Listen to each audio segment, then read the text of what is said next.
और विशेषकर tribal belt के मेरे आदिवासी बच्चों ने जो सवाल पूछे और उन्होंने तो मुझे सचमुच में हैरत में डाल दिया था।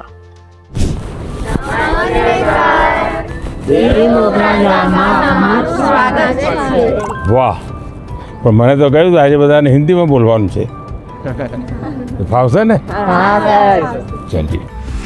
सर जब आए तो हमने देखा कि उन्होंने एक कोटी पहन रखी है जिस पे वर्ली आर्ट है। तो हमारे आदिवासी समाज में वर्ली आर्ट का बहुत महत्व है, तो हमें ये देख के बहुत अच्छा लगा।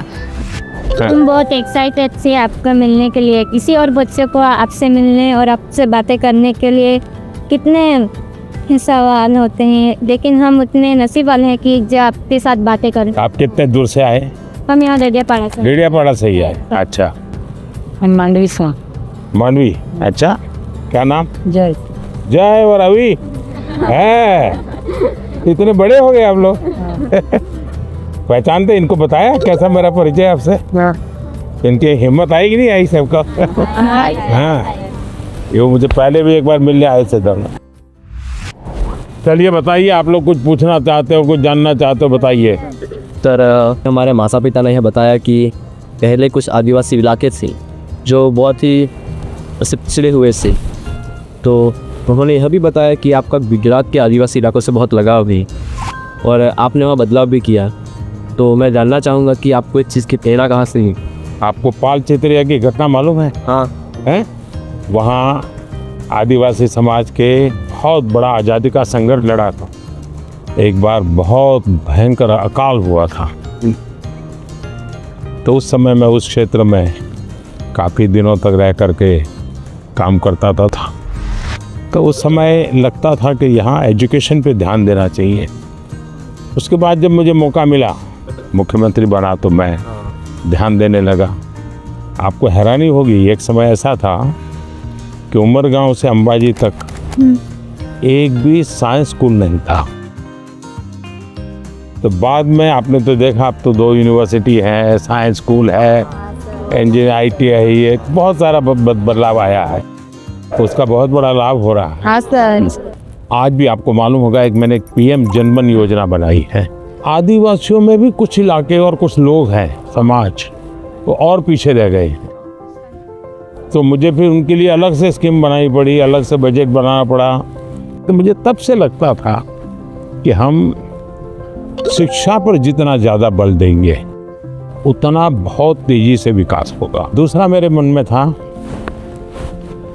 पूरे आदिवासी बेल्ट उमरगाम से अंबाजी पूरा हाईवे बनाया है, तो विकास के लिए इंफ्रास्ट्रक्चर की बहुत ज़रूरत होती है। लोग भी आना जाना शुरू करते हैं, तो उस दिशा में ध्यान दिया। मेरा आपसे यह प्रश्न है कि पहलगाम हमले के बाद हमारे घर में सब चर्चा कर रहे थे कि अब आगे क्या होगा।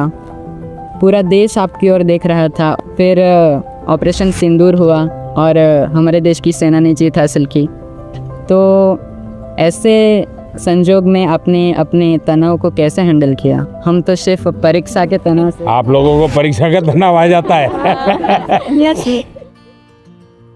जब आप पुरानी परीक्षा के दिनों को याद कीजिए, अगर पुरानी परीक्षाओं को याद करेंगे तो आपको लगेगा हाँ यार, जब गया तब तो टेंशन था, लेकिन जब करके आ गए तो कुछ नहीं था।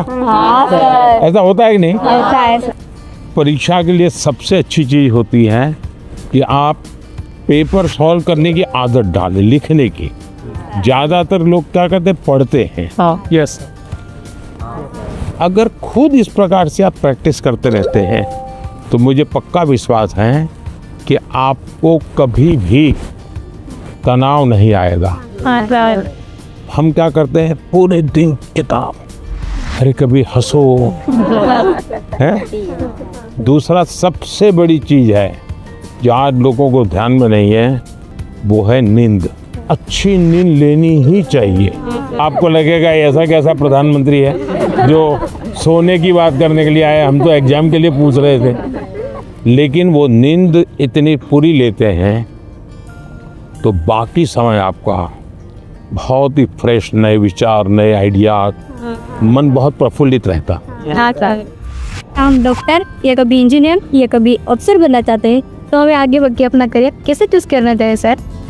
अगर आपने एक महीने में 10 चीज़ अलग अलग बता दी तो घर वाले क्या कहेंगे? इसका तो कोई ठिकाना ही नहीं। ये तो अच्छी चीज़ है कि आपको कुछ किसी को देख के लगा रहे मैं भी ऐसा बनता तो क्या होता। अगर ये हमको करना है, जो व्यक्ति बहुत बड़ा बन गया है वो बड़ा बनने की इच्छा होना बुरा नहीं है, लेकिन वो बड़ा बना है तहीं से अपने को जोड़ो मत। कहाँ से शुरू किया था? अगर आपका ध्यान उस पर होगा तो फिर अगर हाँ यार यहाँ से चलो मैं शुरू करता हूँ। कोई कहेगा कि मैं क्रिकेटर बना, लेकिन जब मैं 8वीं कक्षा में था तो सुबह 4 बजे उठ करके साइकिल चला करके स्टेडियम तक जाता था और फिर मैं 2 घंटे प्रैक्टिस करता था। तो फिर तो मैंने लगा अच्छा इतना मेहनत करना पड़ता है, चलो मैं शुरू करता हूँ। अभी तो क्या लगता है देखिए यार सेंचुरी लगा दी, फोटो छप गई। तो सपनों के लिए जीना सीखे, सपनों के अनुकूल जिंदगी बना, लेकिन शोर अगर मचाए तो सफलता शोर मचाए। हाँ जैसे ही आप नंबर 1 आ जाएंगे तो सफलता शोर मचाएगी नहीं मचाएगी? पूरे स्कूल को पता चलेगा नहीं चलेगा? पूरे गांव को पता चलेगा नहीं चलेगा? तो हमारी कोशिश ये होनी चाहिए। सर ने जो बातें कही, जो मैंने सुनी, सब मैंने अपने जीवन में आगे बढ़ने के लिए और आगे बढ़ के कुछ बनने के लिए सब अपने लिए सोचा। आइए सर अब हम ले चलते हैं हमारे कल्चर से रिलेटेड कुछ चीज़ें दिखाने। सर ये है वारली पेंटिंग्स है, जो एक कार्डबोर्ड बनाते हैं उससे ऐसे पेंटिंग करते हैं। ये सभी वो चीज़ें हैं जो हमारे कल्चर से रिलेटेड है। सर हमने आदिवासी काफ़ी जो आदिवासी है उनके कलाकृतियों को रिप्रेजेंट किया है, जैसे कि चित्रकला है, ये लिपन आर्ट, ये जो मैंने बनाया ये है पिथुरा आर्ट। खुद बनाए हो? यस सर, आपके लिए ये बनाया है। क्या नाम आपका? किशन है सर। ये आपकी हैंड राइटिंग है? Yes sir. अरे वाह, थैंक यू सर। कितने बढ़िया है भाई। घर की दीवारों पे ये बनाए हैं और उनकी पूजा भी करते हैं। वाह, तो आप तो बड़े आर्टिस्ट हो गए भाई। तो सर हैं? मुझे बहुत अच्छा लग रहा है कि हमारे भारत देश के वड़ा प्रधान ने मेरी पेंटिंग्स ली है और सर ने भी बहुत अच्छी तरह के हमारे साथ, जैसे हम खुद फ्रेंड्स के साथ बात कर रहे हैं ऐसा फील हो रहा था। प्लीज आपसे ये समझना कि आपकी लाइफ में आपके टीचर्स का क्या रोल? बहुत रोल था, बहुत रोल था। जैसे मैंने बताया मेरे टीचर हमें डेली कहते थे कि आप लाइब्रेरी जाइए, टाइम्स ऑफ इंडिया में ये एडिटोरियल के ऊपर एक वाक्य रहता है, वो अपने उसमें लिख करके आइए, और दूसरे दिन वो उसकी चर्चा करते थे। तो ऐसी बहुत सी चीज़ें थी, जैसे ये जो फिटनेस वाला मामला है, तो मेरे यहाँ एक परमार साहब करके से, जब मैं प्राइमरी में था, वो बहुत आग्रही रहते थे फिजिकल फिटनेस के लिए, सिखाते थे भी थे, और योगा सिखाते थे, मलखम सिखाते थे। हम प्लेयर नहीं बने, लेकिन हमें ये तो समझ आया कि ये शरीर के लिए ज़रूरी है। तो हर टीचर का हर एक के जीवन में, अब दुनिया के कितने भी बड़े महान पुरुष को मिलिए, उसके जीवन से 2 बातें जरूर मिलेगी। वो एक वो कहेगा कि मेरे जीवन में मेरी माँ का बहुत बड़ा रोल है, हाँ तो दूसरा कहेगा मेरे जीवन में मेरे टीचर का बहुत बड़ा रोल। हर एक क्षेत्र में हमारा देश आगे बढ़ रहा है, तो आप बताएंगे कि हमारे देश से आदिवासी समुदाय के लोग हमारे देश को आगे बढ़ाने में क्या कर सकते हैं? वह देखिए, देश जो आज आगे बढ़ा है ना, वो आदिवासी समाज के कारण ही बढ़ा है। आज देश का पर्यावरण बचा है तो आदिवासी समाज के कारण बचा है। वे प्रकृति की पूजा करते हैं, प्रकृति की रक्षा करते हैं। आज भी हमारे देश की सेना सर्वाधिक देश भर के आदिवासी समाज के बेटे बेटियां सेना में है। आज देश के हर क्षेत्र में अब कोई फर्क नहीं रहना चाहिए, हमारे लिए कोई फर्क नहीं है। हमारे पास तो अब जैसे स्पोर्ट्स में हमारे आदिवासी बच्चे बहुत कर सकते हैं, इनका डेवलपमेंट हुआ, देश का नाम रोशन। आपको मालूम है अभी क्रिकेट महिला टीम जीत करके आई, पता? क्रांति गौड़ नाम की बच्ची है, मध्य प्रदेश से, वो आदिवासी बेटी है, उसने खेलकूद में नाम कमाया है। और वैसे भी हमारे देश के कई खिलाड़ी हैं जो आदिवासी समाज से हैं और उन्होंने बहुत बड़ा नाम रोशन किया है। उसी प्रकार से हुनर, आपके पास इतनी कला है, आप अगर टेक्नोलॉजी सीख लें तो यही सामर्थ्य कितना आगे बढ़ जाएगा। तो एक तो हमें नौकरी के लिए जिंदगी ये नहीं हो सकता। नहीं सपना तो ऐसा होना चाहिए भाई मैं एक ऐसी जिंदगी जीना चाहता हूँ, उसके लिए मैं जिंदगी को बनाऊंगा। अगर ये हम करते हैं तो हमें बहुत लाभ होगा।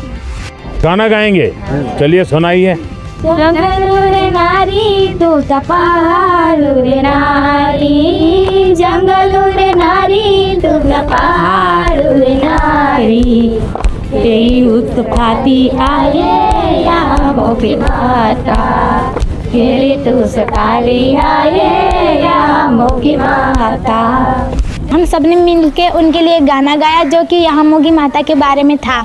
वो कहाँ रहते हैं, कैसे रहते हैं, वो सब था उस सॉन्ग में।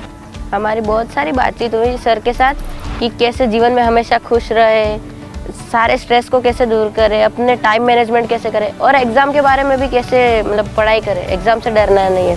पहले तो मुझे खुद पे आंखों पे भरोसा ही नहीं हो रहा था कि पीएम सर हमारे सामने है। पता ही नहीं चला कि टाइम कहाँ चला गया।